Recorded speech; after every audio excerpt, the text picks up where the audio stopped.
د یو زنانه معذور بچی دي د هغې جایداد شته خو جایداد ټول هغې شړ دی هیڅ فایده ترې نشته د هغې جایداد د هغې سره لږه سونه هم شته توله نیمه خو د هغې بچي معذور دی او نور هېڅ وسې نه کېږي آیا موږ هغې له زکات ورکولی شو زکات پې کېږي بلکل پې کېږي ورکولی شي زکات ښه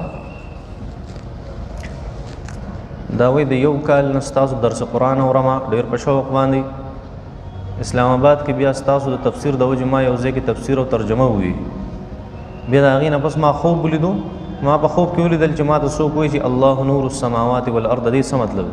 دی دا مطلب دی چې داسې کار کوه چې قرآن مجید د معلوماتو دپاره مه وایه قرآن مجید د دې دپاره وایه چې د الله معرفت مې نصیب شي او د الله حکمونه وپېژنه د دې دپاره زما خویندو له بابا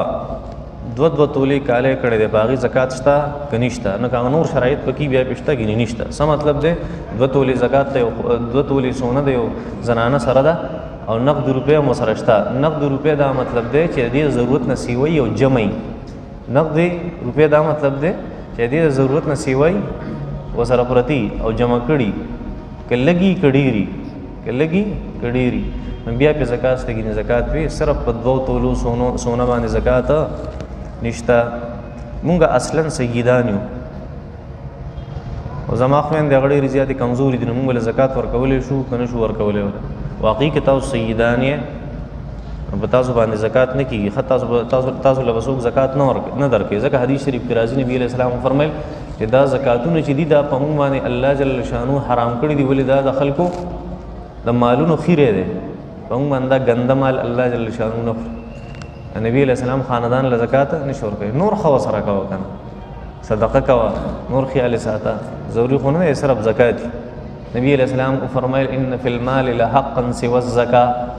بشک په مال کې زکات نه علاوه نورم حقوق شته دا غیم خیال سره داس دا وایي زه په کینیډا کې غټ ګاډی چلوم زه د یو کپنې ګاډی چلوم پای کې کله نا کله شراب هم پراتی دي دې ډیلیوري وغیرہ کول څنګه ناروا او ناجایز دي بل اوس مې ته حدیث ویلو چې نبی علیہ السلام فرمایل چې شراب سکون کې شراب وړون کې وایي په دې باندې په دې دا جوړون کې دا تمام په ګناه کې یو شان برابر شریک دي بس دا سره نو دغه به نور نشو حکم هم شي چې څونه نشاور سوزونه څوک خرڅي او څوک علي څوک جوړي څوک وړي راوړي ټول په ګناه کې یو شان برابر شریک ما اورېدلی دي چې ګربتۍ روژه ماتئ چې دا مسله ده نو بیا خو په عطر او پرفیوم باندې هم روژه ماتېږي ګوره ګربتي چې که نه که هغې انسان داسې نږدې نه د هغې ذرات ځان ته راکاږي نو په هغې باندې روژه ماتېږي دا شان کبزان یې په سپېږمو کې پرفیوم په دې هم روژه ماتېږي د روژې دپاره دا ضروري خبره نه ده روژې د ماتېدو دپاره یو څیز هغه به ته دغه کې هغه به ته راغ کې په خپله پوز او په خوله باندې او خامخا هغه د خوراکي یا دوی دي نه د خوراک او دوی نه علاوه نور څیزونه هم دي چې هغې انسان ځان ته راغ کې په هغې روژه ماتېږي نو ګربتي دي سپېږمو ته ونیوله دا لوګي موګي دې راغ کړل دغه شان د پرفیوم نږدې وکړو ځان ته دې سره چل کېږي روژه ماتېږي دې سره ښه نور که د هغې خوشبو په تا باندې لګي نو په هغې هېڅ نه کېږي ښه مونږ په چاینا کې سبق وایو زمونږ په علاقه کې هلکه دا چاینا والا ډېر سوالونه رالګي په دې دغه کې مونږ په چاینا کې سبق وایو زمونږ په علاقه کې د جمعې جمع نه کېږي مونږ د ماسپښین لمونځ کوو یو سوال دویم سوال دلته مونږ د فش برګر خو دا جایز دی که نه او د فش برګر بلکل خوړی شي هلته هم خوړی شي په لندن کې هم خوړی شي او پاکستان کې هم خوړی او ډومبیا خبره جمعې لمونځ نه کېږي نو تاسو بیا د ماسپښین لمونځ کوئ بس ټیک زما د خور د شک مرض دی مونږ کې یو ټکی بار بار وایي د دې علاج راته وښایه د شک مریض چې کمی که نه د علاج د ټول نه صحیح وایي د شک مرض چې کم دی وایي د دې علاج د لقمان حکیم سره هم نه وختانه دا خبره کوي داسې خبره ده چې شک دپاره بس اعوذ بالله دی وایي او دا په شریعت باندې پوهه که بس شریعت په مسایلو باندې ګوره د شریعت په دې مسله باندې یو انسان پوهه کوي یو شکي چې 3 پیرې به خپل لاس وینځي او 3 پیرې به مخ ته وباسي او د دې نه سیوا کړي وکړه ناروا او ناجایز دي بس بیا به نه کوي دا شان شریعت دونه ښکلې لار ښیي موږ ته دا 3 پیرې ولې مقرر کړي چې صفایي او پاکي هم راشي او د هغې سره ته د شک نه وځي ځکه تا ته دومره وي چې کمی به هم نه کوې زیاتی به هم نه کوې په دې اسانه خبره د شریعت دا یو مسله کې انسان زده کړه که نه د شک د مرض نه ووځي بلکل نو هغې ته یو پیره وایه که سیوا بار بار وایې که نه دا مکروه دي وایي مونځ خرابېږي دې سره هر څه به ټیک شي. او اعوذ بالله دی وایي ښه روزو باندې بلیچ لګول دا جایز دي که نه؟ او د وفات شوي سړي تصویر کور کې ساتل جایز دي که نه؟ تصویر ناروا او ناجایز دی. که څوک وباسي او که هر څه کوي ناروا یې ښه په هېڅ صورت کې جایز نه دی. دویم په روزو باندې بلیچ لګول نه بلیچ د څه دپاره لګوي؟ تاسو ته بله ورځنۍ مسله ده که بلیچ د دې دپاره لګوي چې یاره د یو زنانه ده او هغې د هغې روز ډېرې زیاتې خرابې دي او ګډې وډې صرف د روزو مطابق برابرې نو بیا ټیک، او که نري کوي پرې نو بیا حرام او ناروا دي نشي کولی. حدیث شریف په داسې زنانه باندې لعنت ویلی شوی. نبی کریم صلی الله علیه وسلم د 3 رکعاتو وترو نه منع فرمایلی ده. ځکه وایي دا 3 رکعاته نبي علیه السلام فرمایل دا د ماښام د مانځه سره یو شانوالی دی.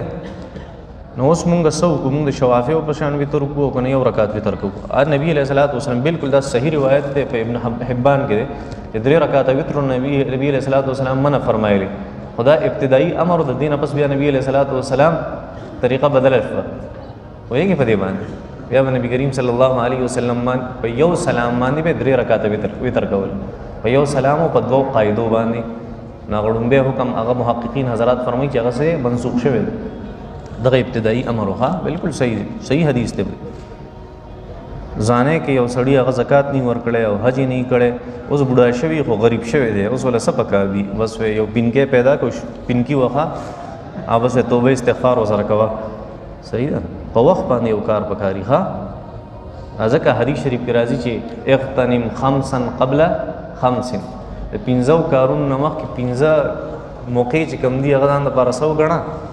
غنیمت وګڼه. د بوډاوالي نه مخکې ځواني، د غربت نه مخکې مالداري. بس چې اوس مالدار یې خپل کارونه سر ته ورسوه، بیا چې وروسته سره نه وي که نه یا به شپېلې او پینکي به وي. زمونږ په کلي کې 15 ورځو قرآن مجید ختم کېږي. آیا دا جایز دي؟ خو د قرآن مجید شکل چې څوک نه ورانوي زمونږ د قاریانو صاحبانو په شان. مفتی صاحب زما د سپیر پارټو دکان دی، آیا په دې زکات شته؟ او دغه سپیر پارټ چې کوم سامان دی د دې اندازه به ولګي، اندازې والا کم قیمت چې دی هغه به ولګي، بیا به د هغې نه زکات ورکړي. ایزي پیسه باندې زیاتې پیسې اخیستل ناجایز دي. ښه بس هغې چې تعالی اپنی کم پیسې درکړي کافي دي، سیوا نشي اخیستی، ناجایز دي. الله فرمایي اولم ینظروا، آیا دا خلک نه ګوري؟ آیا دا خلک سوچ نه کوي؟ فی ملکوت السماوات، د اسمانونو په بادشاهت کې. فی ملکوت السماوات، د اسمانونو په بادشاهت کې. ملکوت بادشاهت، السماوات اسمانونه، والارض او د ځمکې. وما خلق الله، وما او په هغه څیز باندې سوچ نه کوي خلق الله کوم چې الله پیدا کړی. وما او هغه څیز خلق الله چې الله پیدا کړی، من شیء سسیز، بس هر یو څیز، من شیء هر یو څیز. وما او هغه څه خلق الله چې الله پیدا کړی، من شیء د یو څیز نه. وان او آیا دې خبرې ته سوچ نه کوي؟ عسا کېدی شي، عسا کېدی شي ان دا خبره یکونه چې شي به قد اقترب په تحقیق سره نږدې اجلهم د دې هغه مرګ، د دې هغه نیټه. وان او دې خبرې ته سوچ نه کوي عسا ان یکونه قد اقترب اجلهم، عسا کېدی شي ان یکونه قد اقترب اجلهم، کېدی شي دې مرګ او نیټه رانږدې شوي. فبأي حدیث، فبأي پس په کم یو حدیث خبره، فبأي حدیث پس په کم یوې خبرې باندې بعده د قرآن د خبرو نه پس، فبأي حدیث په کم خبره بعده د قرآن د خبرې نه پس یؤمنون دی به اعتماد کوي. من یضلل الله، من هغه څوک یضلل الله چې الله یې ګمراه کي، فلا هادي له، نو بیا دې څوک هدایت یافته کولی نشي. من هغه څوک یضلل چې ګمراه کی الله الله، فلا هادیه نشته د هدایت ورکوونکې له دلره. ویذرهم او الله به پریږدي داسې خلک، ویذرهم او الله به پریږدي داسې خلک فی طغیانهم په خپله سرکشۍ کې، یا مهون دی به سرګردانۍ، یا مهون دی به ړانده ګرځي. یسألونک دا خلک تپوس کې ستانه نبی علیہ السلام، یسألونک دا خلک تپوس کې سوال کې ستانه نبی علیہ السلام عن الساعت د قیامت بارک، عن الساعت د قیامت بارک. څه تپوس کوي؟ دا تپوس ایان مرساها، کله به د دې قیامت هغه واقع کېدل. ایانا کله، ایانا کله، مرساها د دې واقع کېدل. قل ورته ووایه پیغمبره انما بېشکه علمها د قیامت علم عند ربي زما د رب سره دی لا یجلیها نه ظاهری دی قیامت لره نه راولي دی قیامت لره لوقتها په خپل وخت باندې الا مگر هو دغه الله لا یجلیها لوقتها الا هو نه راولي نه ثابتې نه قایمې نه ظاهرې دا قیامت لوقتها په خپل وخت باندې الا مگر هو الله جل شانه ثقلت درون شوه ثقلت درون شوه فی السماوات په اسمانونو باندې والارض او پزمکه باندې لا تأتیکم نبرازی تاسو ته دا قیامت الا مگر بغتة ناصافه एकदम अचानक यसअलूनक दाखिलक तपोस किस्तान नबी अलैहि सलाम कअन्नक गोया त हफीयुन आलिम अन हाल दे क़यामतना यसअलूनक दी तपोस किस्ताना कअन्नक गोया चित ए नबी अलैहि सलाम हफीयुन कोय अनहा पर क़यामत पानी कुल वतु ए पैगंबर इन्नमा इल्मुहा इंदल्लाह बेशक इल्म दे क़यामत चा सर दे अल्लाह सर दे वलाकिन अक्सर अन्नास ला यअलमून अक्सर खलक पर खबर न हुई ولكن اکثر الناس اکثر خلق لا يعلمون اغنه پوي دینه مخکې کومه تذکره هغه د بنیادی عقاید و او په بنیادی عقایدو کې انانه سبقم بنیادی عقیده زموږ کمی دي توحید د الله وحدانیت رسالت نبی علیہ الصلوۃ والسلام هغه نبوت څه ته وایي رسالت سے ستوي دریم قضا د الله فیصله او څلورم قدر نیټه تقدیر او پنځم معاد څه را واپس کېدل یعنی د مرګ نه پس کوم سيزونه راځي هغه قبر دی د قبر نه راپورته کېدل کې جنت ته کې جهنم دی کې قیامت ته دا ټول سيزونه نو مخکې تذکره شو د الله جل شانو د وحدانیت یوا چې الله جل شانو فرمایي ما دا سيزونه څنګه پیدا کړی دي سيزونه د دې سوچ نه کوي اولم يتفکروا الته ویلو او هغه اولم يتفکروا کې دا خبر هم ثابت کړي و الله چې زما دا پیغمبر دی په پیریان نشته په د لیونتوب نشته ځکه چې بچا لیونتوب یې هغه خبر نه کوي رسالت هم پکې ثابت کړو کلم دی د فیصلو تذکرم تیر شو په سورته اعراف کې زې په زې دا وشوي د قضا او د قدر فیصله هغه سوري دا هغه تذکری اخیری خبر الله ذکر کوي معاد والا واپس کېدل یعنی قیامت راتلل جنت تتلل جهنم تتلل دې تذکره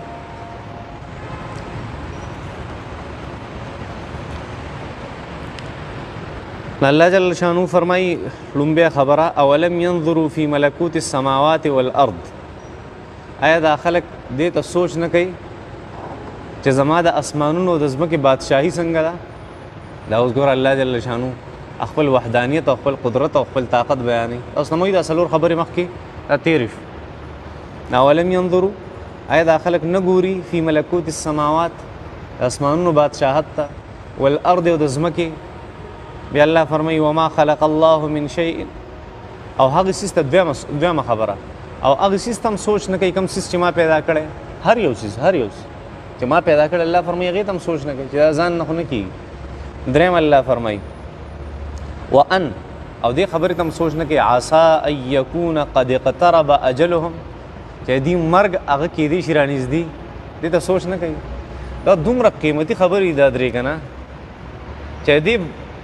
نه هټ کر بل قیمتي دلیل نشته په دنیا کې سلورم دلیل هغه نشته لکه کائنات ته سوچ وکړي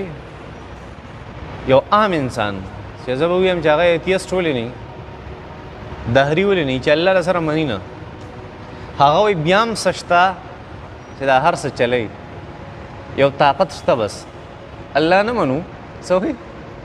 الله نه منو یو طاقت شته دا چلیږي د اسمان یو خاص نظام دی د نور یو خاص نظام دی د سپوږمۍ یو خاص نظام دی استورو سیارات ځان له یو نظام دی د سینه دا د شپې او د ورځې ځان له یو نظام دی او څونه په خط ترتیب سره دا چلیږي کوم خیال کړی ډېر په بهترین انداز کې چېرته په دې کې فرق نه دی راغلی او الله قرآن کې بار بار دا خبرې تذکره کوي سورې یاسین کې الا الشمس ينبغي لها ان تدرك القمر ولا الليل سابق النهار وكل في فلك يسبحون داسې نشي کېدی الله جل شانه فرمایي انور او سپوږمۍ د یو بل نه مخکې وروسته شي داسې نشي کېدی الله بالکل الله فرمایي دا هر څه ما ډېر په اعتدال وکل فی فلک یسبحون که نور دی که سپوږمۍ ده تمام سیارات دي هر یو په خپل مدار کې په خپل اوربټ کې څه کوي لامبو وی لګیا دي بس هغه په طریقه لګیا دي یسبحون سبحه څه ته وایي سباحه لامبو ته وایي اوس یو خبره ده یو بیجانه څیز څه بیجانه څیز څوک دا وایي چې نور هغه ژوندی دی څوک دا وایي چې ستوری ژوندی دی او ساينس دا تقسیم کړی که نه چې دا لیوینګ تھنګ دی دا نن لیوینګ تھنګ دی نو نورې پسې کې اچولې نن لیوینګ تھنګس سپوږمۍ پسې کې اچولې اسمانونه پسې کې اچولي ځمکې پسې کې اچولي سیارات پسې کې اچولي یو هغه څیز چې هغه لیوینګ نه دی یو نقصان یو بله خبره عقل پکې نشته دویم نقصان چې یو څیز ژوندی وي او صرف شعور وي او عقل یې نه وي څه ګنجایش و اوس یو څیز هغه کې اول عقل نشته او بیا هغه ژوندی هم نه دی تاسو وایئ ساینس وایي داسې ده او ته د هغې باوجود دا وی چې نور او سپوږمۍ کې چېرته یو مایکرو سیکنډ فرق نه دی راغلی په دې ټوله زمانه کې فرق پکې نه دی راغلی دا د کوم ځای نه چلېږي او پته لګي شاته یو طاقت شته دا چلی هغه طاقت څه شی دی مونږ وایو هغه الله دی څه دی الله ایتیسټ څه وایي وایږې دهریان څه وایي چې دا بس نیچر دی څه شی دی مونږ وایو دقه نیچر دی ته څه ته وایې دې ته مونږ څه وایو الله ورته وایو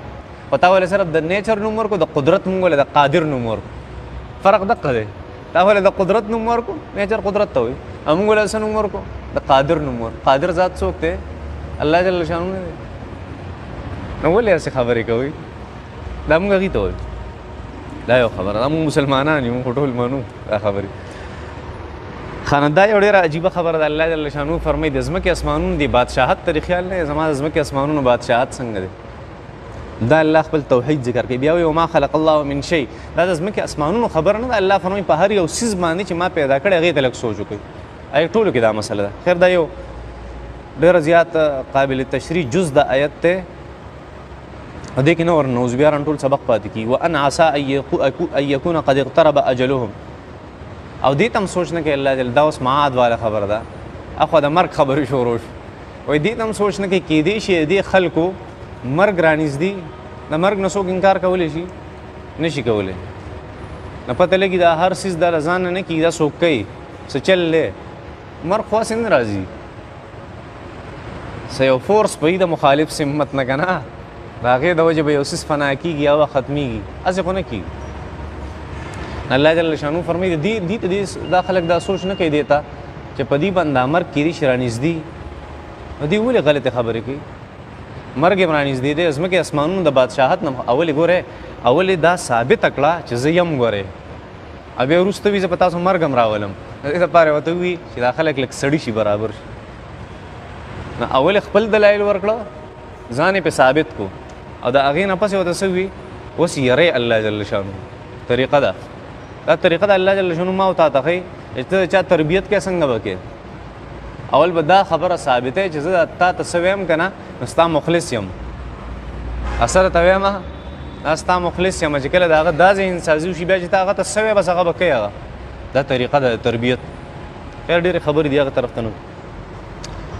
الله جل شانو فرمایي وان او دې خبرې ته هم سوچ نه عسا کېدی شي ان یکون قد اقترب اجلهم کېدی شي دې هغه اجل هغه رانږدې فبأي حديث بعده يؤمنون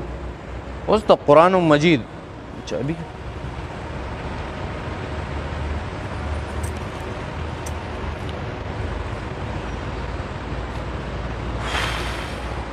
فبأي حديث بعده يؤمنون الله فرمایي څو خبرې مې ذکر کړې درې او دا درې خبرې مې پس کې ذکر کړې قرآن کې د قرآن خبر راله درې دلایل راله بهترین دلایل راله عقلي دلایل دي هر څوک یې مني اوس د دې نه هټ کر الله جل شانو فرمایي لوی دلیل تعالی نه در کوم بس دا ستا دپاره کافي دی ستا د عقل مطابق دی بس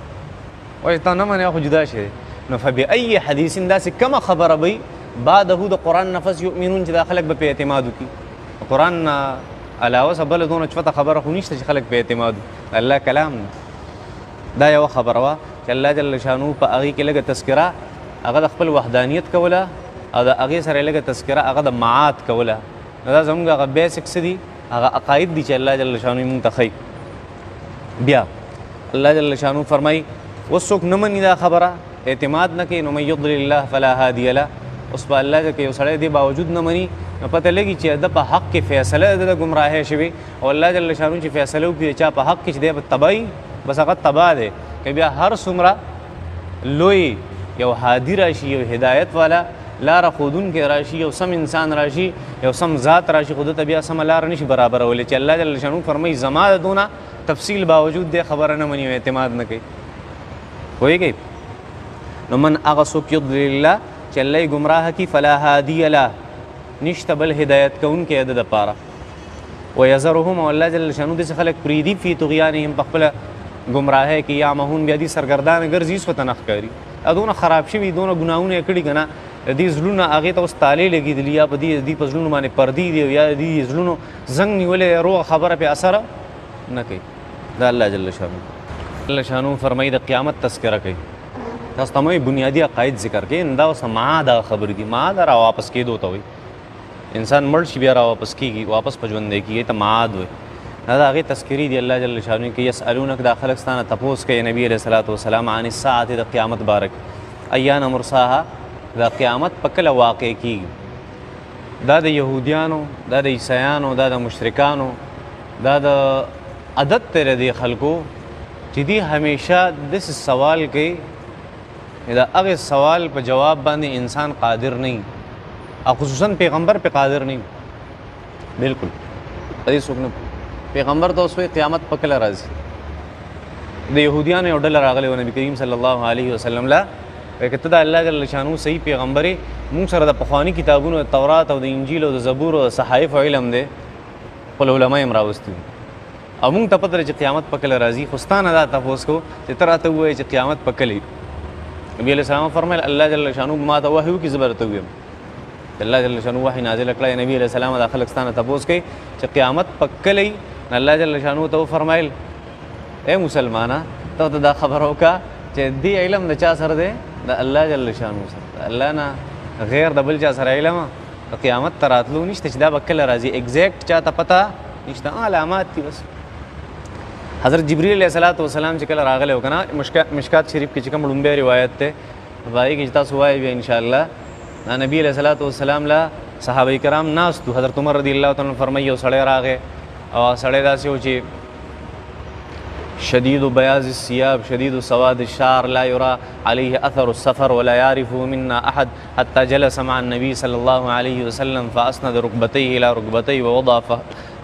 كفيه على فخذيه. جبریل لاغه حضرت عمر وایي ډېر زیات تک تور ویښته و چمکې و او تکې سپینې کپړې وي. خبره خو عجیبه وه دا سړی عجیبه دا و که نه چې دا سړی که د لرې نه راغلی د لرې نه په ده به د سفر اثر و ځکه دا خو دوړي دي بار دوړي او د عربو دوړي او په شګ ریګستان که د لرې وی د سفر اثر به پې او که د نږدې وی نو مونږ به پېژندی خو نږدې نه و ځکه مونږ نه پېژندو د لرې نه هم نه و راغلی ځکه دا وایي داسې کار شوی و لطیفه را یاده شوه. یو سړی و هغه دغه و که نه ځان به ته هېرېدو نو کور کې ورته داسې د اډوکو یو امیل ور اچولی و نو په هغې به یې ځان پېژندو چې دا زه یم بیا یې چوت کړو که نه دا زه یم. نو یو ورځ سره څوک بیا وړېدلی و داسې ناقلاره شانتې دی اوده ویستی دی هغه امیل لر کړی دی هغې ځان ته واچو. دی چې را پاسېدلی دی هغه سړي ته ګوري وایي چې دا زه یم نه زه څوک یم وایي چې دا زه یم نه زه څوک یم. ښه حضرت عمر رضی الله تعالی فرمایل چې دا سړی نه د لرې او نه د نږدې و که نږدې وی نو مونږ به پېژندی که د لرې وی په ده باندې به سفر اثر وی. مونږ دې خبرې لږ حیران کړو څه مسله. هغه راغی نبي علیه السلام مبارک سره کېناستو او داسې سټایل کې کېناستو، داسې سټایل کې کېناستو او داسې لاسونه یې راواغسته مخې ته کېښه، التحیات سټایل کې کېناستو. نبی علیه صلات وسلام مبارک سره کونډې ولګولې او لاسونه یې دلته کېښوده. او حدیث کې بعضې شارحین وایي چې نبی علیه صلات وسلام په پتونانو مبارکو یې لاس کېښوده او بیا نبی علیه صلات وسلام نه تپوسونه شروع کړل. حضرت جبریل راغلی و او حضرت جبریل چې کوم هغه څه کول که نه نو هغه د طالب علم په روپ کې و. د چا په روپ کې؟ طالب علم، ځان یې طالب علم. نبی علیه صلات وسلام نه تپوس کې یا رسول الله وایي ایمان څه شی دی؟ نبی علیہ الصلوۃ والسلام هغه پورا آمنت بالله والا چې کومه قصه ده، ان تؤمن بالله وملائکته وکتبه ورسله واليوم الاخر والقدر خیره وشره من الله تعالی والبعث بعد الموت. دا ټول قصه نبی علیہ السلام فرمایل په دې سونه چې ته اعتماد وکړې د ایمان. یا رسول الله اسلام څه شی دی؟ اسلام څه شی دی؟ هغه پنځه چې کوم بنیادی سيزونه دین اسلام، بني الاسلام على 5: شهادة ان لا اله الا الله وان محمد رسول الله، اقام الصلاة، ایتاء الزکاة، اخو څنګه وصوم رمضان وحج البيت ان استطعت الیه سبیلا. دا پنځه سيزونه د اسلام دی. یا رسول الله احسان څه شی دی؟ احسان نبی علیہ الصلوۃ والسلام ته فرمایل ان تعبد الله كأنك تراه فإن لم تكن تراه فإنه يراك. دا الله داسې عبادت کول چې ته داسې وګڼې چې الله جل شانو زینما، او که تا نه کم از کم چې ستا دومره سوچي چې ما خو یې نه که نه د احسان. بیا نبی علیہ السلام نه تپوس کې یا رسول الله وایي مته الساعه، قیامت په کله راځي؟ چا تپوس کړو؟ جبریل تپوس. قیامت په کله راځي؟ غوږ کې دی ښه. نبی علیہ الصلوۃ والسلام خو پېژندو چې دا جبریل دی، خو ځان نه طالب علم جوړ کړی اوس راغلی دی. نبی علیہ السلام ورته فرمیل ما المسؤول عنها بعلم من السائل. وایي د چا نه چې تپوس شوی دی هغه تپوس کوونکي نه دا انسان زیات نه پوهېږي، هغه تپوس کوونکي نه زیات دا انسان نه پوهېږي. ما المسؤول عنها بعلم من السائل، دا مسؤول دا د سائل نه زیات نه دی پوهه. بیا نبی علیہ الصلوۃ والسلام مبارک تی اخبرني یا رسول الله عن اماراتها، یا رسول الله دا هغې چې کوم علامات دي هغه راته ووایه. نبی علیہ الصلوۃ والسلام ته صرف علامات وي، ان تلد الامة ربتها وان ترى الحفاة العراة العالة رعاء الشاء يتطاولون في البنيان. بچی به د خپل لور به د خپل مور نافرمانی شروع کی، زوی به د خپل پلار نافرمانی شروع کی، خلک به د یو بل سره په بلډینګونو کې مقابلې شروع کی، او هغه خلک به بلډینګونه هغه جوړول شروع کی کوم سره چې مخکې لباس او خپل به ګرځېده، هغه په بلډینګونو کې یو بل سره مقابلې. دا علامات ذکر. داسې خبره مې دا ذکر کوله چې د قیامت لپاره علامات شریعت ښودلي، اسلام ښودلي، نبی علیہ السلام او قرآن ښودلي. د قیامت چې کوم ایگزیکټ ټایم دی هغه شریعت نه دی ښودلی. نبی علیہ الصلوۃ والسلام نه تپوس وکړو چا؟ یهودیانو. د دې دپاره چې دی مونږ ته اوس ووایي چې ما ته پته نشته، نو مونږ به وایي چې ته پیغمبر نه یې. نبی علیہ الصلوۃ والسلام ته فرمیل دی علم د الله سره دی، الله جل شانو نه علاوه بل څوک په خپل ایگزیکټ ټایم باندې دا نشي ظاهرولی، نشي واقع کولی. اذان وشو که نه؟ دا خبره خو دې ځای پورې سر ته ورسېده. اخوا یو بله خبره کوسي، الله جل شانه د قیامت ته علم ولې پټ ساتلی دی؟ د څیزونه الله جل شانه پټ ساتلي. سورې لقمان کې آخري آیت مبارکه ده، ان الله عنده علم الساعه وينزل الغيث ويعلم ما في الارحام وماذا تكسب غدا وبأي ارض تموت. پنځه خبرې ته مغیبات خمسه وایي، الله جل شانه مکمل پټ ساتلي. یو په هغې کې د قیامت علم دی. د الله جل شانه څه حکمت دی په دې کې، وجه ده. یو مثال در کوم بیا به تاسو ته پته ولګي. آسان یو سړی دی، یو طالب علم دی، هغه ته استاد وي، استاد ډېر زیات سټرکټ دی، ډېر دا یو انسان چې د بل تربیت کوي او په دې تربیت کې دی لږ سټرکټ وي که نه، او سټریټ فارورډ وي، بلکل دویمه خبره نه مني، نو دا اصل کې په تا باندې احسان کوي. ګوره یاد ساتو، دا تا سره ښه کوي، بد در سره نه کوي. یو استاد دی هغه دقه شان داسې قسم دی، او شاګرد ته وایي چې دا کتاب درته ویم، یا شاګردانو ته وایي چې دا کتاب درته ویم. یو خبره ده، زما ګوره هېڅ پته نه لګي، زما مثال د په شکال د باران دی چې په څه ټایم کې رالم او امتحان مې په څه ټایم کې واغست. دا طالب علم به چېرته یو سبق مس کي په زندګۍ کې، ولې نه مس کړي؟ څه چل دی؟ ټایم ورته نشته پته چې ایګزام به څه ټایم وي. کله چې پته نه لګي د ټایم سړي ته چې دا کار به کله کېږي، بیا طالب علم څه کوي؟ د هر یو څیز فکر یې ورسره په وخت وخت سرته رسوي. ځکه دا پته ده چې هسې نه چې که فیل شومه یا به مې د کلاس وباسي یا به د سبق نه محرومه شم. که دی انساني چېرته څه انسانیت پکې لږ شانتي د دې خبرو به خیال ساتي. یو هغه بې پروایي هغه سوی بلې بیا خو هغه څه حیثیت خو نه وي که نه. خو چې داسې انسان وي بس هغه سره فکر یې هغه ډېر حساس وي په دې معامله کې چې یو منټ والا سبق زمانه مخکې وروسته نه شي. هسې نه استاد یې اوس سبق ووایي چې یاره زه راځم لږ ساعت نیمه ګنټه پس راځم او ستاسو اګزام دی بیا به څه کوو. هر وخت کې هغه ډېر په توجه وي. خیال هم دی اوس الله جل شانو چې د قیامت علم پټ ساتلی دی او بیا وروسته دا وایي چې دا به ناڅاپه په تاسو باندې راځي د دې دپاره چې خلک ځان د نافرمانو نه وساتي او د دې څیز دپاره څه وکړي تیاری وکړي چې هر ټایم دي به څه کړي تیاری کړي. دا د الله احسان دی په موږ باندې کې احسان نه دی. او ډېر لوی احسان دی د الله جل شانو.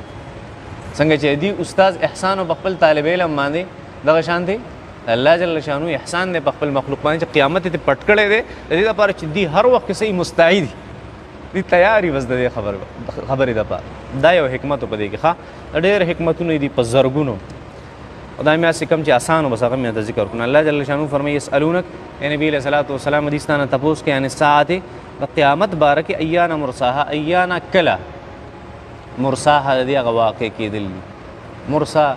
ایانا د ای وقت نه راوتې څه ای وقت څه مطلب چې کم وخت.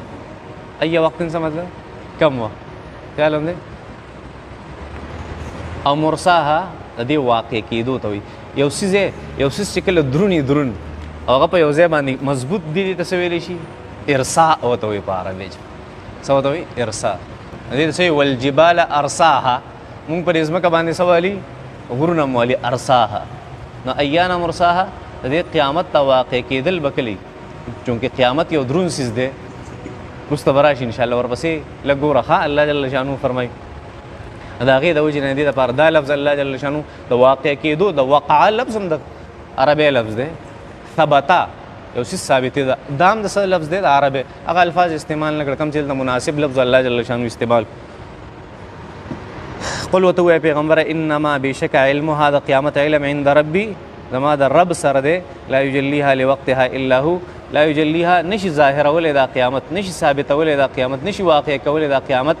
لوقتها په خپل وخت باندې الا هو مگر الله جل شانو ثقلت دا قیامت ډیر زیات درون شوی دی په سماوات په اسمانونو باندې والارض او په ځمکه باندې. قیامت څه دی؟ قیامت ډیر درون شوی دی په ځمکه اسمانونو باندې. دا یو عجیبه خبره. قیامت ډیر یو درون څیز دی. دا درونوالی یاد ساتئ دا په حسیاتو کې هم راځي په معنویاتو کې هم راځي. څه معنا؟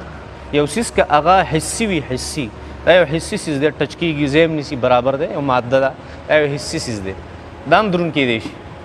او یو څیز چې هغه معنوي لکه د چا خبره وایي دا خبرې راباندې ډېر ثقالت راولي. ثقل ثقل څه ته وایي؟ ثقلت درونوالي ته وایي دا خبرې راباندې ثقالت راولي. اوس پوه شئ په دې څیز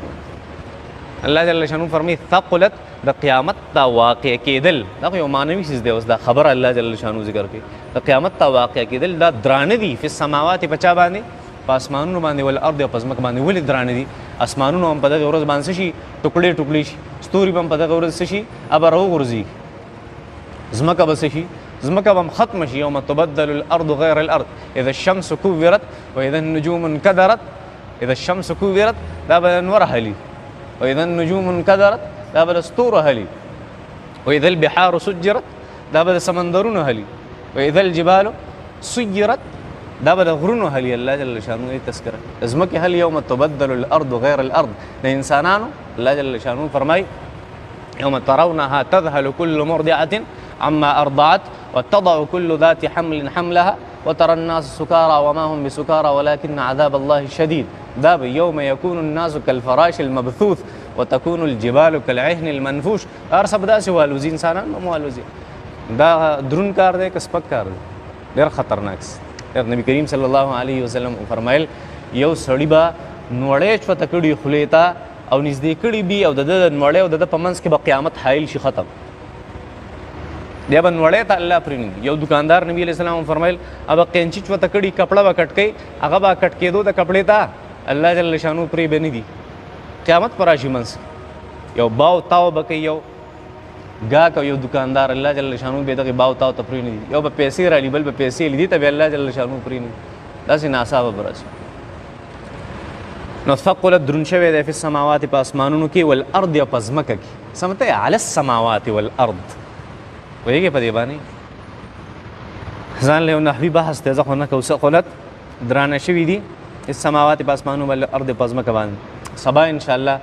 تاسو ته دنیا دورانې دو قصه کومه او ساينټیفیک طریقې سره ته کوم ان شاء الله صحیح ده ما والد سے عجیب تحقیق وغیرہ ته پاږي کې بیا ذکر کوم چې قیامت پسنګ راځي او دنیا پسنګ ورانی صحیح ده ان شاء الله او سه اعتراضات ان شاء الله د ملحدین او د مستشرقین پاږي باندې بلک بحث کاو د ایتیستو څه وته وي دهریان د اغي ان شاء الله سه اعتراضات یغي باندې با لک شانتي رڼا به پیاچو بس